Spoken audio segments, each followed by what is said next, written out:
In today's show, we're looking ahead to Thursday's NBA action along with Michael Bolton. Thanks, Josh. It's Michael Bolton here, and it's time for another episode of the Locked On Fantasy Basketball Podcast. Let's get to it. Let's get to it, indeed. You are Locked On Fantasy Basketball, your daily fantasy basketball podcast, part of the Locked On Podcast Network.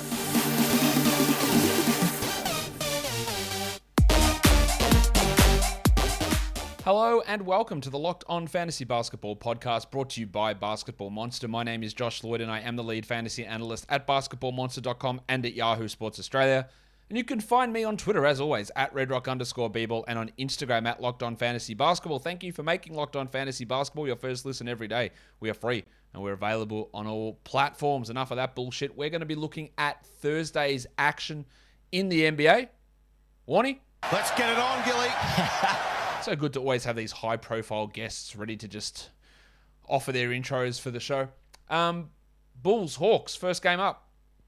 I want to watch Ayo Dosunmu and then by extension Kobe White and how those minutes look. Dosunmu was great last game. He was shit the game before. White's been up and down. I think Dosunmu is the guy you want in 12-team leagues. White becomes a streamer for points and threes. Green's a rebounds and defensive stats streamer, and they're all going to sort of be around the mark. And then when Crusoe comes back, and then when Ball comes back, it's all going to change. But for now, let's just see how that all works out. I also want to watch DeMar DeRozan, who I had on my sell high video, who'd been like a top 3 player over the prior 3 weeks, and it just wasn't going to be able to continue. He was shooting at an unsustainably high rate, but let's see what he's able to do. Where does he sit? Can he remain top 10? Does he fade back to top 20? Last game, it was a bit of a drop. It was still pretty good, but it was a bit of a drop. So let's just see where he sits. Well, for the Hawks, the Italian cock, Danilo Gallinari. Hands up, my cock! He has struggled the last couple, but if the Baptist Johnny Collins is out, and I do expect John Collins to be out, we don't have that official at this point, I do think the Gallinari is worthwhile having.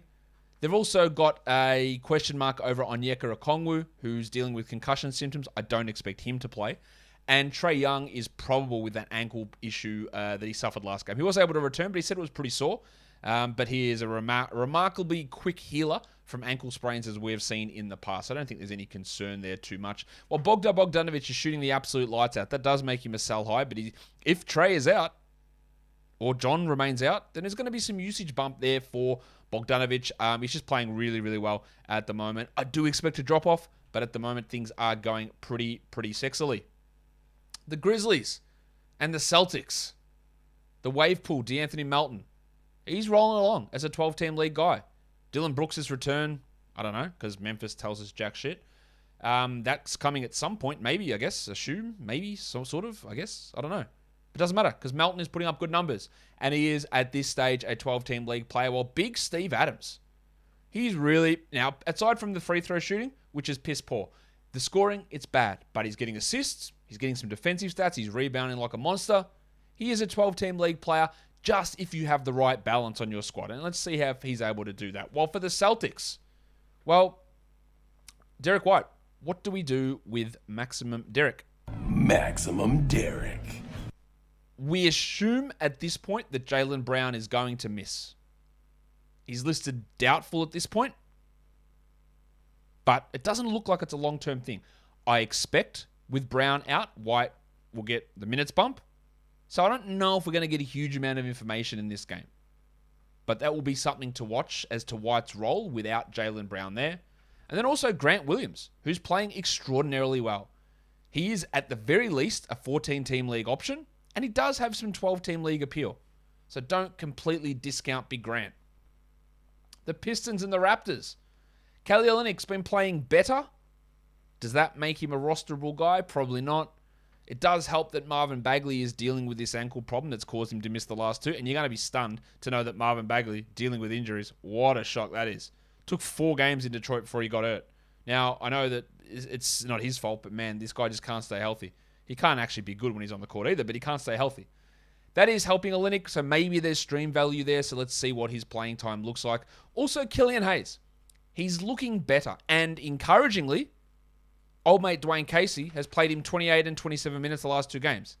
Now, Numbnuts played him 18 the game before that, so we don't have full trust in what the playing time's going to be. But Hayes, outside of his complete inability to score and shoot, which I don't think is ever going to change, really, at this point. Maybe he gets better, I don't know, though.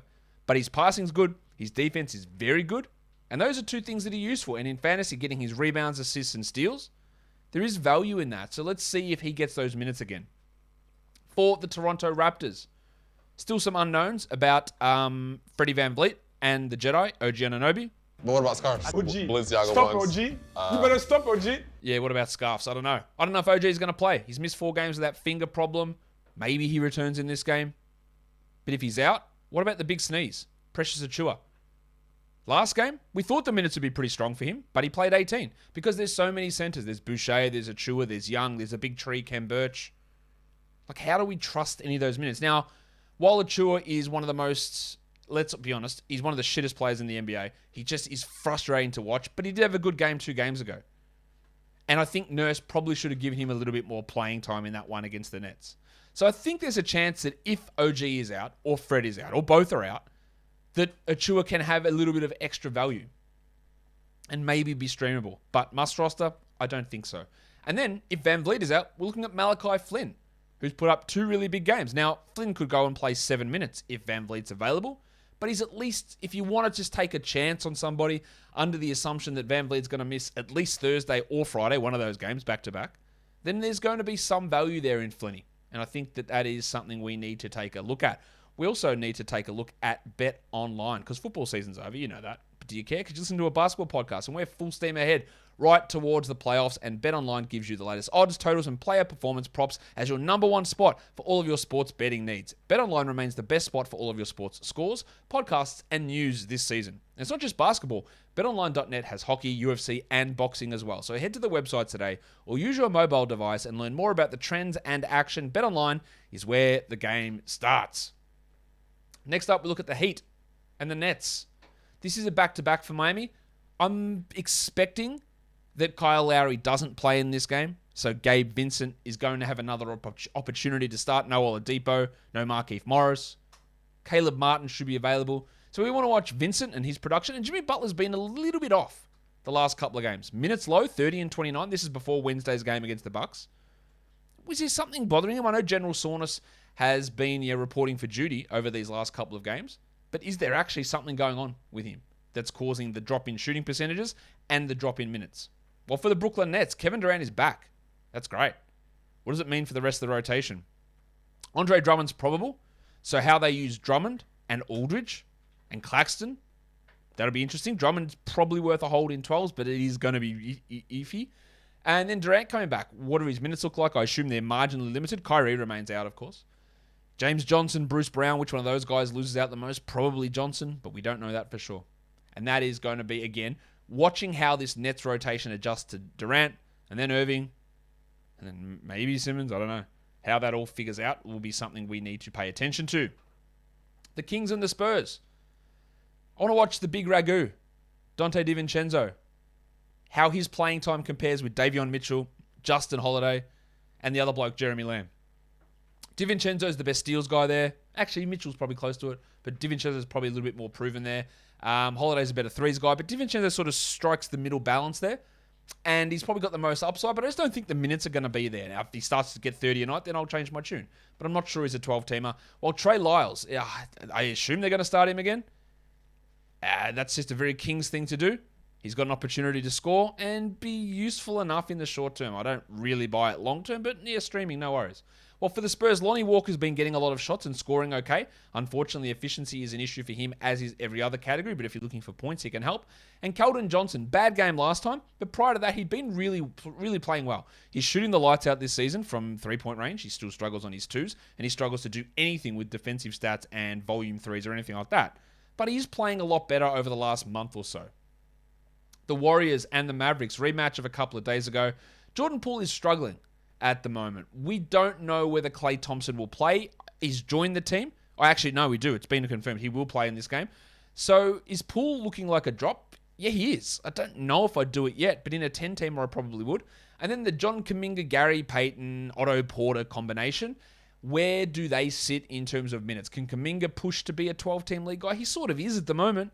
I just don't really see it long term. Well, for the Mavericks, Spencer Dinwiddie was great again against the Lakers, and he's looking like a 12-team league guy, which is, a far cry from the bullshit that he was putting up in Washington. And then with Maxi Kleber, minutes, he went from 18 to 27 in the last 2 games. He played 18 against the Warriors. Is he going to struggle like that again? I think he'll get 20 plus, and he's at least a streamer versus being a must roster guy. I don't think he's a must roster. The Lakers and the Clippers is the last game of the day. Malik Monk started last time out for the Lakers, played a lot of minutes. The shots didn't really go in, but if he's going to start and play those minutes, which he absolutely should, then he is worth a look in 12-team formats. And then they basically took Dwight Howard out of the rotation. I think there's a chance they play LeBron at center, and his backup is Wenyen Gabriel. I don't know that for sure, but a lot of the talk from the Lakers is we're going to play Gabriel, is that playing younger, energetic players around Russ and LeBron has been successful. So that means Monk, that means Stan Johnson, that means Wenyen Gabriel. It doesn't mean Dwight Howard. So let's see if they actually follow through on that. Well, for the Clippers, Isaiah Hartenstein, give him 20 minutes and there's 12-team value there. I just don't know that he gets it, but he's worth a look, I think. And then the Duck, Luke Kennard, who has been really poor the last couple of games, and I don't think he's a must-roster guy, but there is always upside in him for his ability to hit threes and to score points. You know who has been talking to me recently about buying a car in the future? And that's Little Bobby. He said, Dad, when I buy a car, how do I get replacement parts? I said, Little Bobby, I've got a solution for you. You've got your iPad over there that I use to distract you so that you don't bother me with inane questions. Why don't you just look up Rock Auto?